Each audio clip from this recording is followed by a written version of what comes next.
Welcome to our cozy colonial kitchen. Today we're making a warm and comforting apple and tapioca pearl.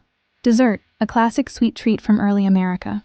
You'll need 4 large tart apples, 1/3 cup of small pearl tapioca, 2 cups of apple cider or water, half a cup of brown sugar, 2 tablespoons of lemon juice, half a teaspoon of cinnamon, a 1/4 teaspoon of nutmeg, and 2 tablespoons of butter. First, soak the tapioca pearls in warm water for about 30 minutes until they start to plump.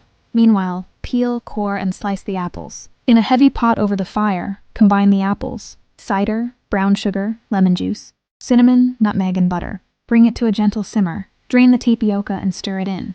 Cook slowly for 20 to 25 minutes, stirring occasionally, until the apples are tender and the pearls turn clear and glossy. Serve warm with a splash of fresh cream or a scoop of vanilla.